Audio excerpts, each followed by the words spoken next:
Bapak Ibu Saudara, umat yang terkasih dalam Tuhan Yesus Kristus, saya mengajak kita membuka bagian Alkitab kita yang menjadi dasar bagi renungan kita pada malam hari ini, yaitu kitab Imamat pasalnya yang ke-9 ayat 12 sampai ayat 14. Imamat pasalnya yang ke-9 ayat 12 sampai ayat 14 akan menjadi dasar bagi renungan kita malam hari ini. Jika kita sudah menemukan bagian firman Tuhan tersebut, mari kita biarkan Alkitab kita terbuka. Kita memohon bimbingan Roh Kudus di dalam doa. Mari kita berdoa. Terpujilah Engkau ya Allah Bapa di dalam sorga, Allah yang senantiasa mengasihi kami. Kami bersyukur karena kami boleh dikumpulkan bersama-sama pada malam hari ini dalam persekutuan ibadah keluarga Jemaat GPIB Air Hidup Kamal. Dan dalam ibadah ini kami bersama-sama menaikkan pujian dan syukur kami karena kebaikan dan kasih-Mu. Dan kami juga memohon kembali ya Tuhan untuk Engkau menyempurnakan sukacita dan syukur kami dengan kembali memberkati kami melalui firman Tuhan yang akan kami baca dan renungkan bersama-sama. Hadirlah bersama dengan firman-Mu ya Tuhan, berkati kami sehingga saat kami meninggalkan tempat ini, kami tidak meninggalkan hadirat-Mu, tetapi kami semakin dekat dengan Tuhan dalam setiap langkah kehidupan kami. Berfirmanlah Tuhan, karena kami telah siap mendengarkannya. Amin. Saya mengundang umat berdiri. Mari bersama-sama kita membaca bagian firman Tuhan ini secara bergilir ganti. Saya membacakan ayat yang berangka genap dan Bapak Ibu Saudara membacakan ayat yang berangka ganjil. Saya mulai dari ayat yang ke-12. Kemudian ia menyembelih korban bakaran. Lalu anak-anak Harun menyerahkan darah korban itu kepadanya. Maka Harun menyiramkannya pada mezbah sekelilingnya. Juga diserahkan mereka kepadanya korban bakaran itu, hanya pinggang beserta dengan kepalanya, lalu dibakarnya di atas mezbah.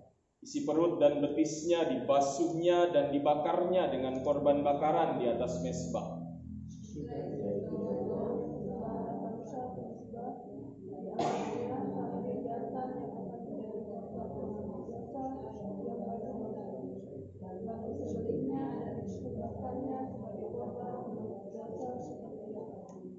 Kemudian dibawanyalah korban bakaran ke mezbah dan diolahnya sesuai dengan peraturan.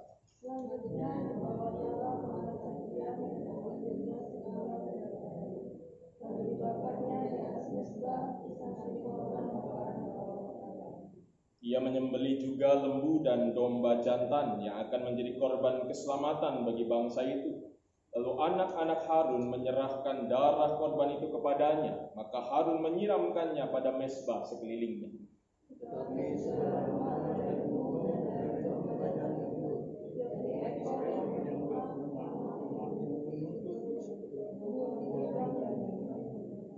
Segala lemak itu diletakkan mereka di atas dada kedua korban itu. Lalu Harun membakar segala lemak itu di atas mezbah.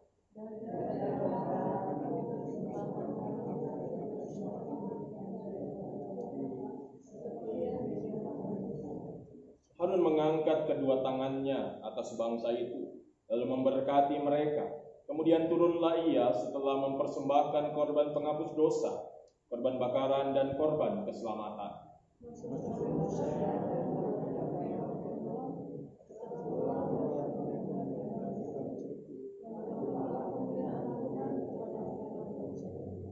Dan keluarlah api dari hadapan Tuhan, lalu menghanguskan korban bakaran dan segala lemak di atas mezbah. Tatkala seluruh bangsa itu melihatnya, bersorak-sorailah mereka, lalu sujud menyembah. Demikianlah pembacaan Alkitab. Yang berbahagia adalah setiap kita yang memelihara firman Tuhan dalam setiap langkah kehidupan kita. Terpujilah Yesus Kristus. Haleluya. Haleluya. Haleluya. Haleluya. Silakan duduk kembali Bapak Ibu. pernah mendengar pada ibadah hari Minggu tanggal 8 November yang lalu, melalui kitab Imamat pasalnya yang ke-8, diceritakan tentang sebuah peristiwa di mana Harun dan anak-anaknya ditabiskan menjadi imam bagi bangsa Israel. Di dalam pasal 8 itu diceritakan bagaimana Harun mendapatkan pakaian kebesaran sebagai seorang imam, bagaimana kemudian juga dia memberikan persembahan, korban-korban bakaran kepada Tuhan. Dan juga dicatat di sana bahwa peristiwa pentabisan Harun dan anak-anaknya itu berlangsung 7 hari 7 malam. Cukup panjang gitu ya, seperti mungkin sebuah pesta, sebuah tradisi-tradisi yang di beberapa daerah dilakukan gitu. Tapi kita lihat bagaimana hal itu dilakukan sebagai sebuah bentuk perasaan atau sukacita bangsa Israel, merasa bahwa kehadiran seorang imam itu menjadi hal yang sangat-sangat diperlukan bagi mereka. Sehingga mereka benar-benar memberikan yang terbaik bagi Harun dan anak-anaknya sebagai imam-imam yang dipilih Tuhan bagi mereka. Nah, di dalam pasal 9 dalam kitab Imamat ini, di dalam ayat yang pertama itu diawali dengan sebuah kalimat yang mengatakan, pada hari yang ke-8 Musa memanggil Harun serta anak-anaknya dan para tua-tua Israel. Jadi artinya bahwa kita lihat ada sambungan gitu ya. Ada sebuah kisah yang bersambung dengan pasal yang ke-8 yang menceritakan setelah 7 hari mereka mengadakan sebuah prosesi pentabisan Harun dan anak-anaknya, dan pada hari yang ke-8 dikatakan bahwa Harun dan anak-anaknya memulai tugas dan tanggung jawab mereka. Jadi artinya bahwa ini mengingatkan kepada kita semua bahwa lewat peristiwa di mana Harun langsung melaksanakan tugasnya di hari pertama setelah selesai pentabisan, ini juga mengingatkan kepada kita semua bahwa ada pesan Tuhan buat kita untuk tidak menunda-nunda sebuah pekerjaan, tidak menunda-nunda sebuah rencana, tidak menunda-nunda sebuah tugas yang dipercayakan kepada kita. Kadang-kadang kan kita sering kali dengar ya, ada orang dikasih tugas, dikasih kepercayaan, tapi jawabannya bentar, besok, nanti, gampang begitu ya, masih banyak waktu. Itu kan umumnya yang seringkali terjadi dalam kehidupan manusia saat diberikan tugas, saat diberikan sebuah kepercayaan. Mungkin kita alami juga dalam keluarga toh. Saat kita mungkin menyuruh anak-anak kita misalnya, tolong belikan sesuatu di warung. Biasanya kan anak-anak karena asik dengan kegiatannya mengatakan, oh nanti dulu deh, gitu. Bentar, gitu ya, gampang. Kadang-kadang itu menjadi suatu hal yang membudaya dan akhirnya menjadi suatu hal yang seringkali dilakukan dalam kehidupan manusia untuk menunda-nunda pekerjaan, untuk menunda-nunda sebuah tugas. Dan dampaknya sebenarnya ada hal yang negatif, karena memang kalau kita sudah menunda-nunda, akhirnya suatu pekerjaan kita lakukan dalam waktu yang sangat singkat begitu, akhirnya kan tidak maksimal pekerjaan kita. Kalau kita mempersiapkan semua dengan baik, dengan waktu yang cukup panjang, artinya kita punya cukup waktu untuk bisa mempersiapkan segala sesuatu dengan lebih baik. Sehingga apa yang kita kerjakan, apa yang kita lakukan itu juga bisa berhasil lebih baik. Nah, ini pesan Tuhan juga yang saya dapatkan, saya bagikan kepada Bapak Ibu lewat apa yang dilakukan Harun setelah selesai pentabisan, setelah kemudian Musa memanggil dia memulai melaksanakan tugas. Nah, yang kedua, kemudian dilihat bahwa apa yang dilakukan oleh Harun ini untuk melakukan tugasnya, melakukan pekerjaannya, melakukan apa yang dipercayakan kepadanya adalah sebuah bentuk tanggung jawab dari seorang Harun.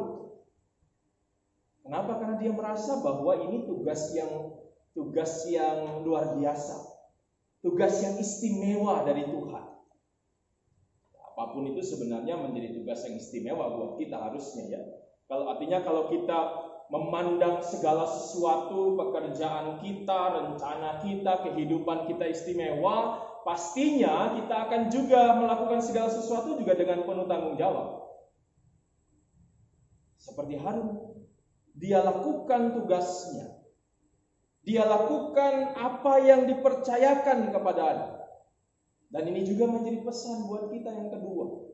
Lewat firman Tuhan malam hari ini bahwa kita pun dalam kehidupan kita kan pasti punya tugas, punya tanggung jawab, punya pekerjaan, punya hal yang menjadi bagian dari kehidupan kita, baik di dalam keluarga, di tengah-tengah gereja maupun di tengah-tengah masyarakat. Tugas kita sebagai di tengah-tengah keluarga kan sudah jelas, kita punya pembagian tugas sebagai orang tua, sebagai anak, sebagai suami, sebagai istri. Kemudian juga dalam pekerjaan kita juga mulai membagi tugas kepada anak-anak kita. Meskipun kadang-kadang sekarang banyak orang yang tidak melakukan ini gitu ya. Sehingga anak-anaknya dibiarkan begitu saja sehingga mereka tidak mengenal tugas dari awal, dari kecil. Akhirnya kalau sudah disuruh dikasih tugas nggak biasa. Tapi kalau kita mulai memberikan tugas tanggung jawab buat anak-anak kita percaya bahwa anak-anak kita akan terbiasa melaksanakan tugas apapun di rumah kita. Hal-hal sederhana kan, mulai dari kecil mereka sudah belajar untuk mungkin mencuci piring yang mereka pakai untuk makan, gitu ya. Beberapa teman-teman yang saya tahu melakukan ini, bahwa anak-anak mereka mulai diajarkan. Sehingga saat mereka kemudian dewasa, mereka sudah terbiasa melakukan ini. Jadi kalau mereka sudah nggak dibiasakan dari kecil, mereka nggak akan melakukan itu besarnya. Mereka akan cenderung ya menyuruh orang lain, memberikan tugas itu kepada orang lain. Di dalam gereja kita juga punya tugas. Kalau dalam pembagian kita tahu ada tugas pelayan-pelayan, presbiter, ada juga tugasnya warga jemaat. Artinya ada tugas yang dipercayakan kepada kita di dalam gereja ini. Belum lagi tugas yang kalau kita lihat di dalam bagian jadi tugas kita sebagai hal yang disebut tridharma gereja. Kita tahu ada persekutuan, pelayanan dan kesaksian, itu juga tugas kita. Jadi bagaimana kita membangun persekutuan, bagaimana kita juga melayani Tuhan, bagaimana kita juga bersaksi buat Tuhan, itu juga adalah tugas kita. Kalau kita menganggap itu sepele, menganggap itu biasa-biasa saja, ya sudah. Kita nggak akan peduli dengan itu. Kita merasa ya sudahlah, yang penting saya jalani begini saja. Begitu. Padahal kita tahu, kita punya tugas dalam gereja ini. Tugas yang dipercayakan Tuhan pada saat Tuhan membentuk jemaat GPIB Hidup Kamal ini. Kita punya tugas masing-masing. Buat presbiter ada tugasnya. Buat warga jemaat pun ada tugasnya. Dan harusnya kita lakukan itu menjadi bagian kehidupan tugas-tugas kita masing-masing. Yang selalu harus kita ingat bahwa kita punya gereja ini. Gereja yang dipercayakan Tuhan buat kita, yang harus kita pelihara, yang harus kita jaga, yang harus kita kembangkan bersama-sama. Itu tugas kita bersama. Kan nggak mungkin juga ya kita menyerahkan semua sama Tuhan, biar adalah Tuhan yang bekerja begitu ya. Tuhan bekerja, tapi nggak kemudian semua langsung Tuhan turun tangan begitu kan? Kan butuh kita masing-masing. Butuh kehadiran kita, butuh keberadaan kita melaksanakan tugas kita. Kemudian di tengah-tengah masyarakat, kita juga punya tugas sebagai warga negara, sebagai warga di mana kita Tuhan tempatkan di wilayah kita masing-masing. Tugas kita banyak, membayar pajak, kita juga mendukung, mensupport pembangunan dan juga program-program pemerintah. Itu kan menjadi tugas dan tanggung jawab kita yang harus kita lakukan. Jangan kita ini sebagai warga negara malah tidak melaksanakan tugas itu. Kita maunya ya negara terus yang memperhatikan kita. Saya jadi ingat dulu ada Presiden Amerika namanya John F. Kennedy bilang, Jangan tanya apa yang negara sudah berikan kepadamu, tapi tanyakanlah pada dirimu apa yang sudah engkau berikan buat negaramu. Jangan kita terus menuntut negara memperhatikan kita, menuntut negara untuk selalu mengikuti apa kemauan kita. Tapi kita sendiri tidak kemudian melakukan tugas kita yang baik, yang seharusnya sebagai seorang warga negara yang baik. Nah, itu tugas-tugas kita. Dan kalau kita belajar dari apa yang dilakukan oleh Harun di sini, kita belajar bahwa tugas itu adalah tugas yang istimewa yang dipercayakan Tuhan kepada kita, sehingga kita akan melakukan yang terbaik dalam kita melaksanakan tugas-tugas itu. Kita bertanggung jawab dengan tugas yang dipercayakan Tuhan buat kita sebagai syukur kita, sehingga tugas itu tidak menjadi beban. Kita lakukan dengan sukacita karena kita merasa bahwa ini anugerah Tuhan. Kan kalau kita memandang segala sesuatu jadi beban, akhirnya kita nggak mau lakukan. Kalau kita menganggap segala sesuatu sebagai suatu hal yang membebani kita, yang memberatkan kita, akhirnya kita nggak akan lakukan. Tapi kalau segala sesuatu kita sambut dengan sukacita, dengan penuh syukur, pasti apa yang kita kerjakan juga akan lebih baik. Nggak perlu dipaksa-paksa begitu. Dan itu harus mulai tumbuh dari kehidupan kita masing-masing. Nah, itu yang kedua, Bapak Ibu Saudara.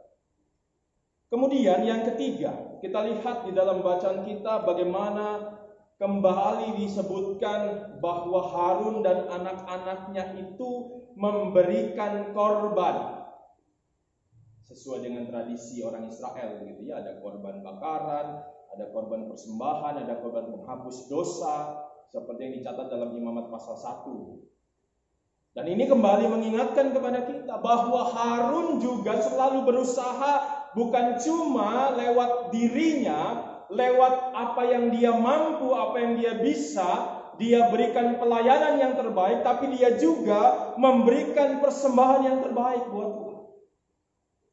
Ini kan selalu juga, kemarin juga diingatkan kepada kita hal yang serupa ya. Kita selalu harus memberikan yang terbaik kepada Tuhan. Belajar juga untuk terus mengingat bahwa Tuhan sudah kasih yang terbaik, sehingga kita juga harus kasih yang terbaik sama Tuhan.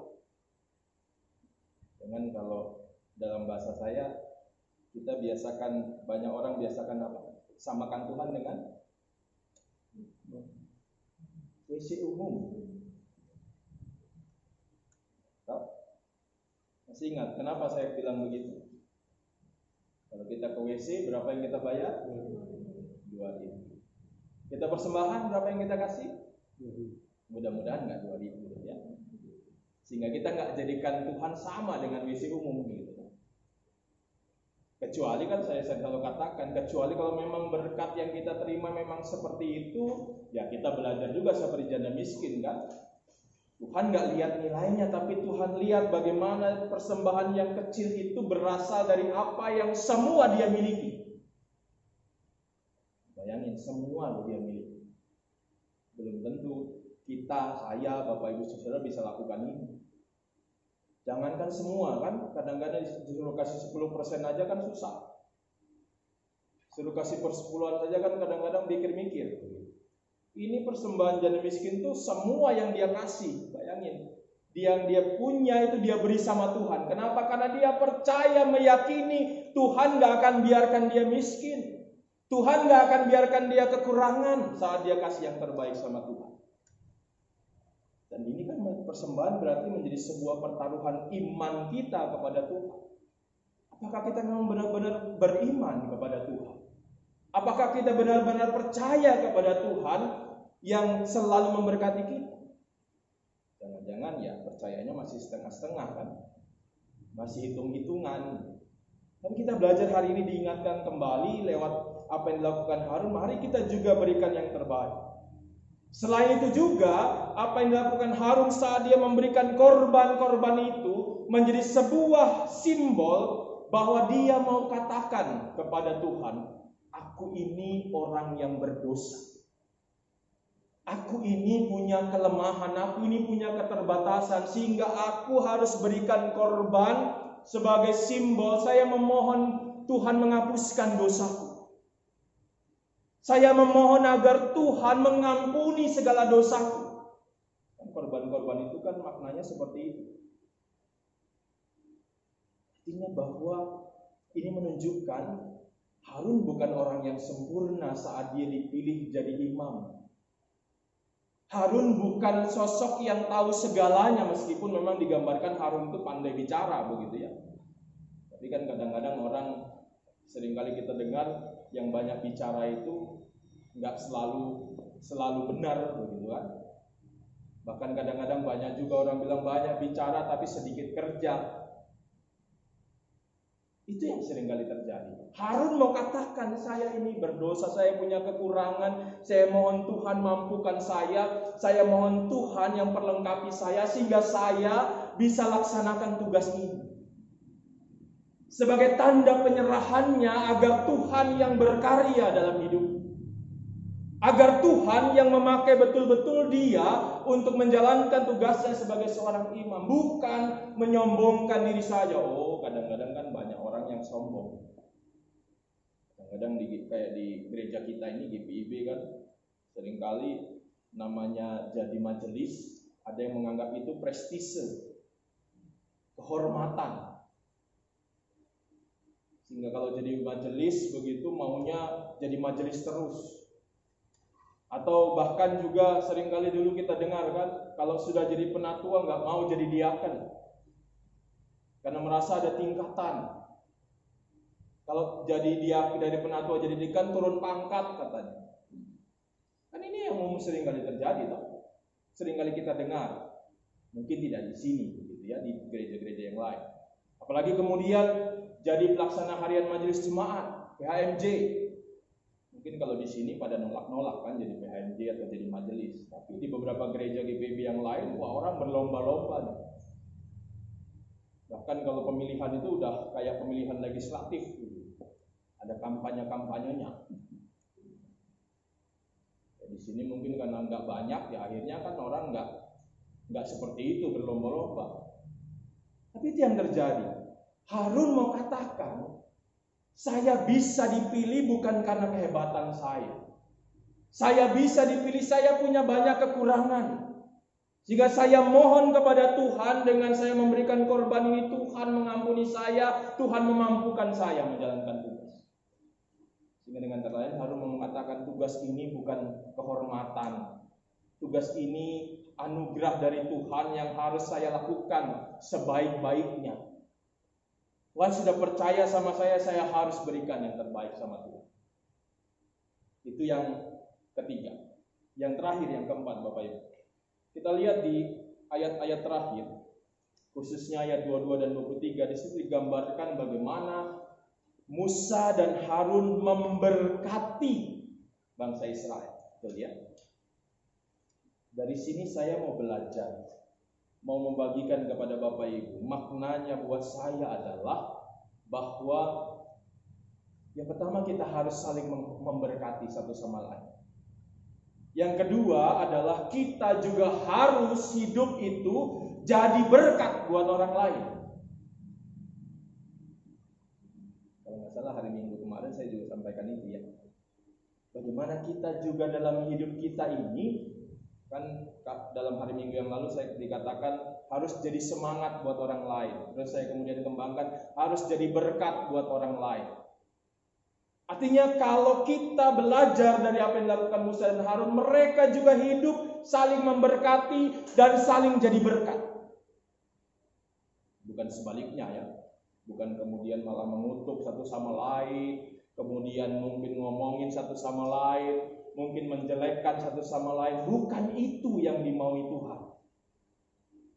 Dan kita lihat apa yang terjadi saat kemudian Musa dan Harun hidup memberkati orang Israel. Artinya mereka hidup saling memberkati dan jadi berkat. Yang terjadi adalah dikatakan kemuliaan Tuhan nampak.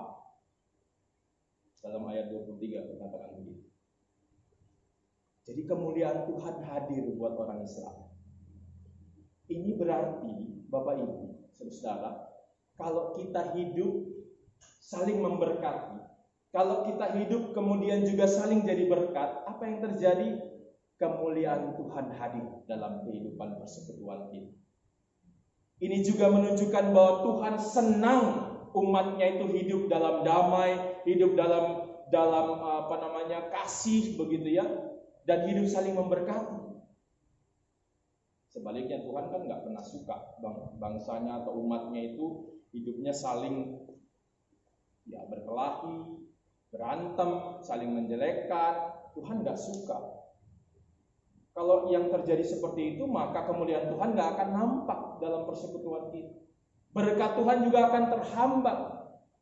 Karena yang menghalangi doa-doa kita kepada Tuhan itu adalah dosa-dosa kita. Kalau kita hidupnya saling menjelekkan, kan kita berbuat dosa. Dan kalau sudah berdosa, yang ada adalah berkat Tuhan nggak akan muncul. Jadi kalau kita mau bahwa kita selalu diberkati, kalau kita mau bahwa persekutuan kita juga selalu diberkati, hiduplah dalam damai, hiduplah saling memberkati, hiduplah saling menjadi berkat satu sama lain. Dan ini kita belajar malam hari ini dari apa yang dilakukan Harun dan anak-anaknya.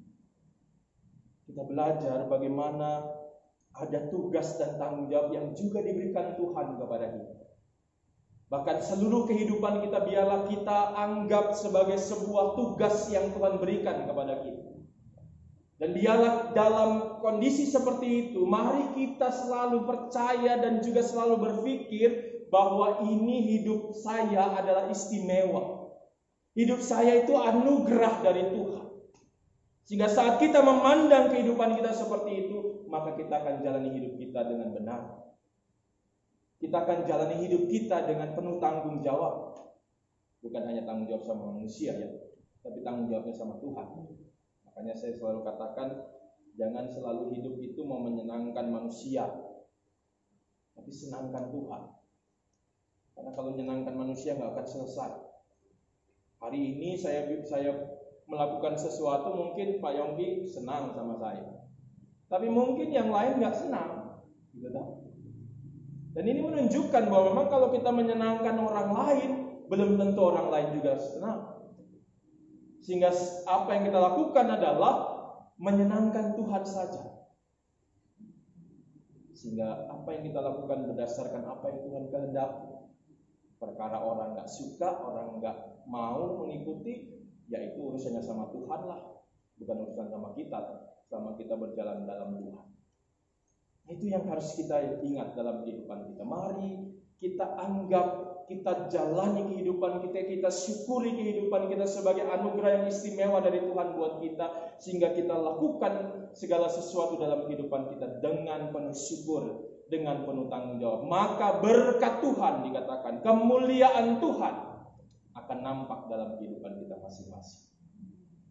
Kiranya kita bisa dimampukan Tuhan melaksanakan firman ini. Dan biarlah firman ini memberkati dan menguatkan kita semua. Amin.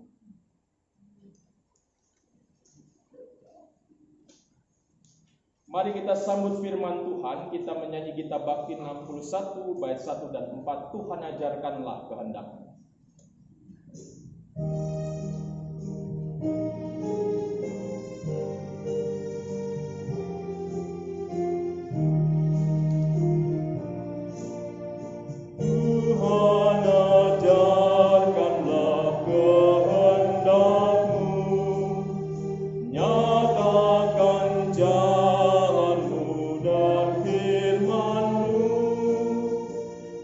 Serahkan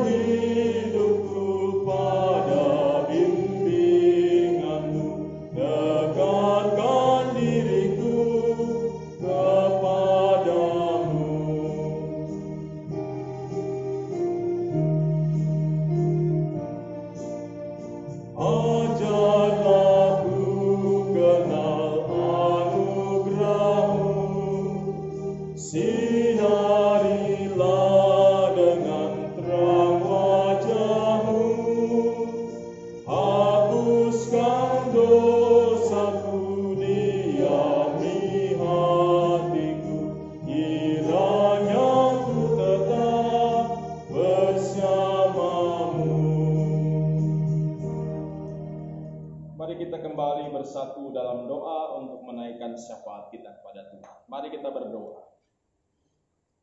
Tuhan Yesus, kami bersyukur kepadamu. Malam hari ini kami boleh kembali mendengarkan firman-Mu yang mengingatkan kami untuk selalu hidup dengan penuh syukur, hidup bertanggung jawab, karena kehidupan kami adalah anugerah yang istimewa dari Tuhan. Kami belajar dari Harun dan anak-anaknya melaksanakan tugas mereka, dan biarlah kami juga dimampukan Tuhan untuk menjalani kehidupan kami seturut dengan kehendak Tuhan saja. Tuhan, kami percaya bahwa sesuai dengan firman-Mu saat kami boleh hidup dengan syukur, hidup dengan kasih, hidup di dalam damai, maka kemuliaan Tuhan akan selalu hadir bagi kami dan kehidupan kami. Dan biarlah kami terus imani ini dalam hidup kami, sehingga kami mampu menjalani kehidupan kami selalu seturut dengan apa yang Tuhan kehendaki bagi kami. Kami kembali saat ini lewat doa ini menyerahkan hidup kami masing-masing kepada Tuhan.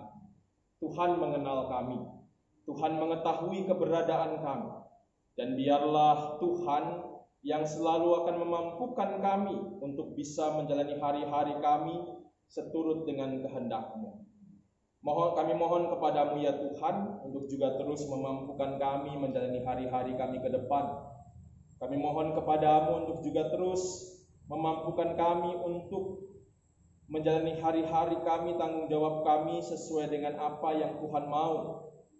Dan biarlah kami juga selalu dimampukan Tuhan menghadapi setiap tantangan dan pergumulan kehidupan yang harus kami alami saat kami masih hidup di dunia ini. Dan biarlah dengan kekuatan, dengan pertolongan dari Tuhan, maka kami akan mampu menghadapi segala sesuatu dalam kehidupan kami ini. Biarlah iman dan pengharapan kami tetap tertuju kepada Tuhan, dan biarlah Tuhan juga selalu menunjukkan kepada kami kehadiran-Mu dalam kehidupan kami masing-masing. Tuhan, kami mohon berkati kami, baik sebagai pribadi, berkati juga keluarga kami, anak, istri, suami, orang tua, bahkan juga saudara-saudara kami. Biarlah Tuhan juga terus memberkati keluarga kami masing-masing, sehingga kami juga tetap merasakan kehadiran Tuhan yang menguatkan dan memberkati, bahkan memampukan kami jalani kehidupan. Tuhan pimpin kami saat kami harus menjalani hari-hari kami ke depan.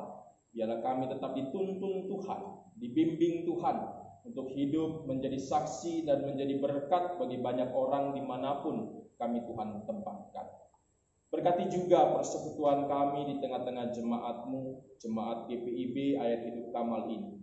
Kami bersyukur atas kehadiran jemaat ini, dan biarlah kami yang ada di dalamnya bisa terus bersekutu, melayani dan juga bersaksi untuk kemuliaan Tuhan.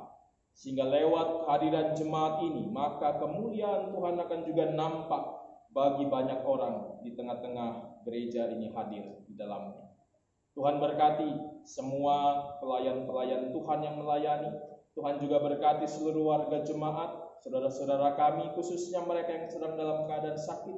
Tuhan berkati mereka selalu. Dan biarlah dalam kesempatan-kesempatan ibadah keluarga yang akan datang, saudara-saudara kami juga bisa berkumpul bersama-sama dengan kami dan merasakan persekutuan dan berkat Tuhan lewat perjumpaan kami. Tuhan Yesus, kami juga memohon kepada Tuhan untuk memberkati bangsa dan negara kami. Berkati para pemimpin-pemimpin bangsa ini. Berkati semua keadaan bangsa ini. Biarlah keamanan dan kedamaian tetap terpelihara di tengah-tengah bangsa ini. Dengan segala tantangan yang harus dihadapi, biarlah Tuhan hadir untuk terus memberkati bangsa ini, memberkati negara kami Indonesia, memberkati Kabupaten Bangkalan, memberkati Kecamatan Kamal dan juga Desa Banyu Ajui. Tuhan berkati sehingga selalu ada di dalam Tuhan dan juga boleh merasakan kehadiran Tuhan. Kami menyerahkan ya Bapa seluruh doa permohonan ini kepada Tuhan, bersama dengan anak-anak Tuhan yang juga menaikkan doa-doa mereka masing-masing secara pribadi akan kehidupan mereka dan keluarga. Kami berserah diri menyerahkan seluruh doa permohonan ini hanya ke dalam tangan kasih-Mu Tuhan Yesus Kristus, Tuhan dan Juru Selamat kami yang telah mengajar kami berdoa. Bapa kami yang di sorga, dikuduskanlah namamu. Datanglah kerajaanmu, jadilah kehendak-mu di bumi seperti di sorga.